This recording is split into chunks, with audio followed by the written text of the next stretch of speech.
Hi friends, welcome back to Faith and Arrow Homestead. If you're new here, my name is Jaylee, and today I'm just going to share a couple quick tips with you when it comes to your seed starts. I'm out here today. We had what I think is our last frost last night, and so these have been inside in the grow room, and now I'm going to transition them so that they are I'm going to harden them off. They've already had quite a bit of hardening off time because it has been such a temperate winter and spring. It's been very mild. And I brought them, normally what I do, I'll have them do their first couple of days where it's just an hour, 2 hours, 3 hours. We've already done that.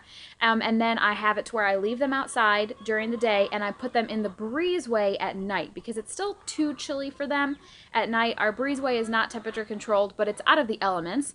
And then in the morning when I come out to do my chicken chores, I'll bring them and put them out either in the grass if I think it's going to rain so that they can drain, or I'll just set them on my patio table so that they can be outside. So it's supposed to be in the 60s today. I'm going to leave them out all day. They'll be okay because I've already been hardening them off. If you have never hardened off your plants, and again, just to reiterate, hardening off means you're getting them used to being outside. You cannot just stick them outside all day. You will fry them. I'm in several gardening groups on Facebook, and I've already seen plenty of posts of people sad, upset, angry because they put their seeds out for the day because it was a sunshiny day, and they come back hours later to fried seedlings. You have to slowly introduce them to being outside. So anyway, last night was our last freeze. It was so cold that I just had them in the grow room for the last few days. Now I'm going to transition them back into doing our inside-outside breezeway patio situation. It's already about noon, so these won't have been outside all day, but they'll be out for several hours.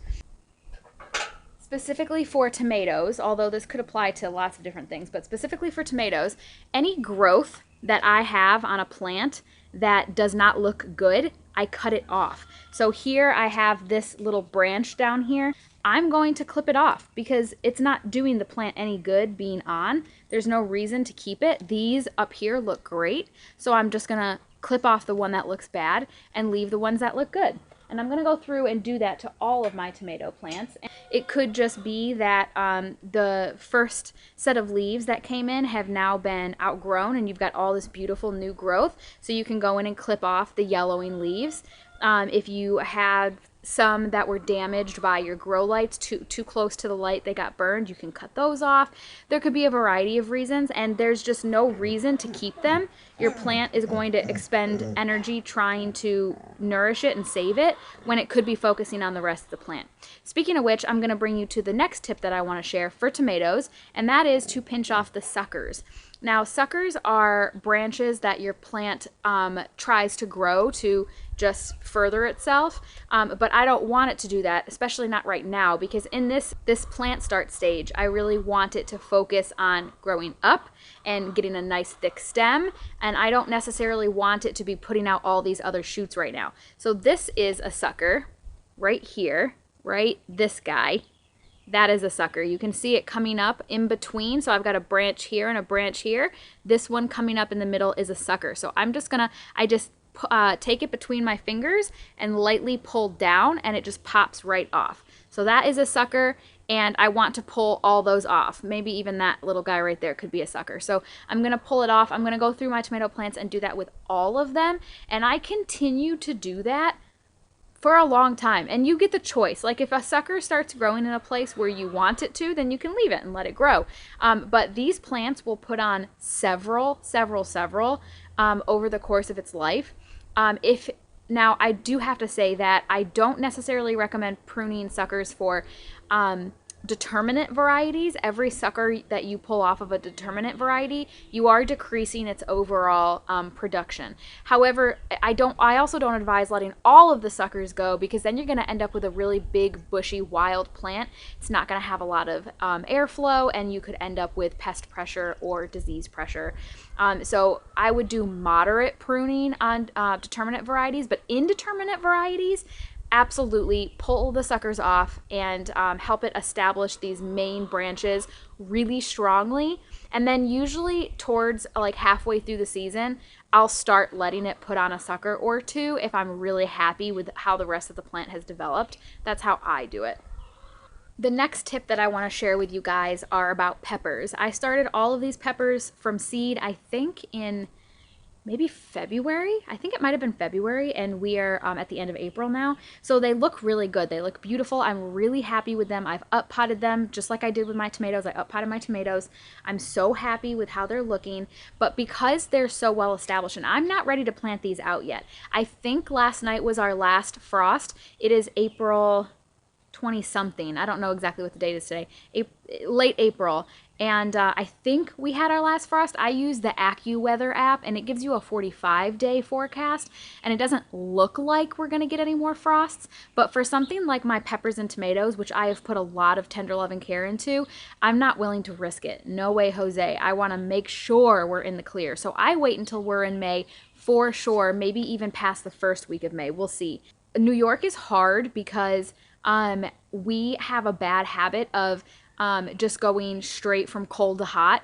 Literally, like that's what's happening this weekend. It was freezing last night. It got down to 26 degrees. It's supposed to be 80 tomorrow. So there's like not a lot of room in between there, and you don't want to shock your plants. I don't want to. And so I like to plant during a very mild stretch of a few days where it's like 65 to 75, somewhere in there, consistently for a few days, so the plants have a chance to establish themselves and not get shocked. So anyway, I haven't decided yet when I'm going to plant out the things like the peppers and the tomatoes, but everything else is going to get planted out here really soon, and I will film it. You guys will see that. But in the meantime, because my peppers and tomatoes are not ready to be planted out, and even if they were, I'd be doing this anyway, and the suckers. I'd be doing these two things regardless. This pepper plant is trying to grow a pepper, but here on this plant right here, there is a little bud. Can you see that? A little bud right there. And that is a pepper. It's putting on a pepper. And actually, if you look closely, there are three more little baby buds coming in right behind it.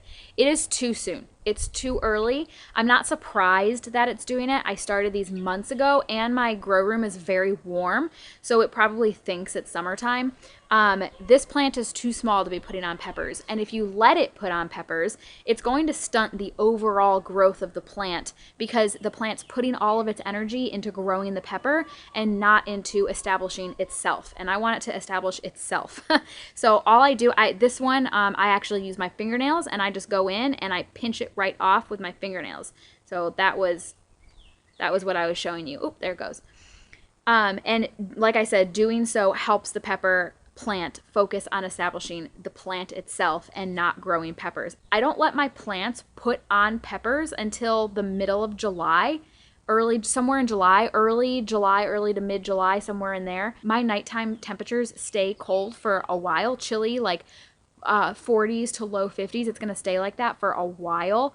And so it's just really not warm enough for the plant to really thrive and really flourish. So in that time, I want it to focus on itself, and I don't want it to put out peppers. So those little buds, I pull them off until somewhere in July, depending on like what the weather's been doing and how I'm feeling. So now with it still in its little pot, for sure it's not going to put on any peppers.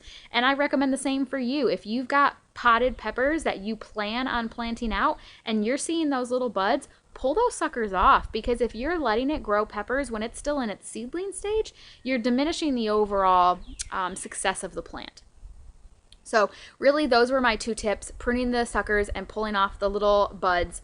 And same for tomatoes. I'm not there yet with my tomatoes. Some of you may be, depending on when you started them. If they're putting on flowers, your tomatoes, pick those off for the exact same reason that I just described. Your tomato plant's going to put all its energy into either the sucker or into the flowers to grow tomatoes, and you don't want it to do either of those. You want it to focus on the main plant becoming really well established, growing and really strong, having a thick stem, and just focusing on growing itself before it starts to put on fruit. Same with tomatoes. I pick those off. I don't think I wait until July for the tomatoes. I think I let those go a little earlier. Honestly, it really just depends on the height of the plant. I want my tomato plants to be 2, 3, 4 feet tall, depending on the variety, before I let it start thinking about putting on fruit. So it's hard to give you an exact time frame because it just depends on like the weather and the temperatures and stuff. but certainly not now. Definitely not now. If you are seeing any flowers or buds, pull them off.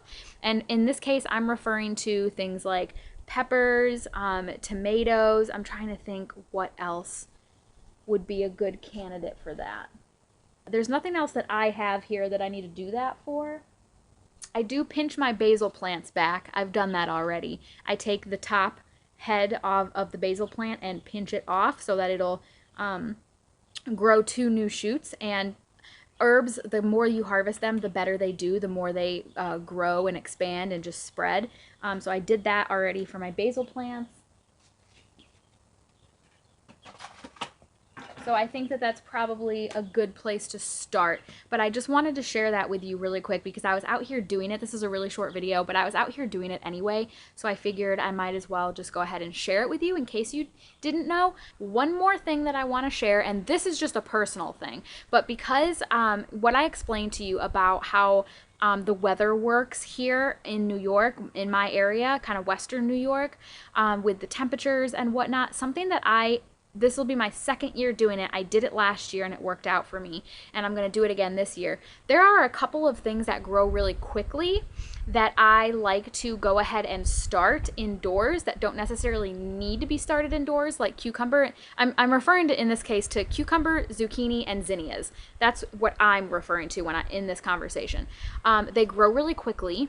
And so I started cucumber, zucchini, and zinnia indoors, and I'm going to go ahead and plant them out probably today, if not today, tomorrow, and let them just do their thing. And if they get hit with a frost, it's fine because I can very easily start more. The zinnia is not quite as much. The cucumber and zucchini, here, I'll show you. Here are my cucumber and zucchini.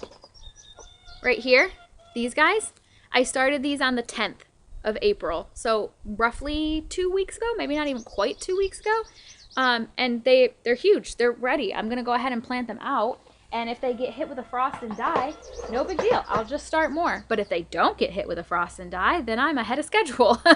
And I do that with zinnias, but a little differently. I just start a lot of zinnias. I start a ton of zinnias, and I'll go ahead and plant a few out now, today or tomorrow. And if they get killed with frost, it's fine because I've got plenty more to replace them with. And I do that here in this property because I don't have a ton of space. So I'm limited on the amount of stuff that I can put out anyway. I don't know that I would operate that way if I was trying to fill a large space because I wouldn't want to waste the plants. But here, I likely don't have room for all of this anyway. So I'm willing to gamble on a few things to see, can I get a leg up on time? Or not. And I have such a short growing season here in New York that to me it's part of the fun of gardening. I like kind of gambling with frosts like that and seeing, can I get a leg up on this, or will those hopes be dashed by a late frost? And if it does, fine. I'm not really out anything. Do you know what I mean? So I just wanted to share that because that's something that I'm going to be doing today or tomorrow. And yeah, so if you have any questions, or my experienced gardening friends, if you have any tips that are kind of in the realm of what we talked about here today, leave them down in the comments, please, because I am trying to grow a community of mentors and people who are happy to share and teach those coming into the gardening space, the homesteading space, and whatnot. So thanks so much for listening, you guys. I can't wait to see you in my next video. Have faith and keep moving forward. Bye.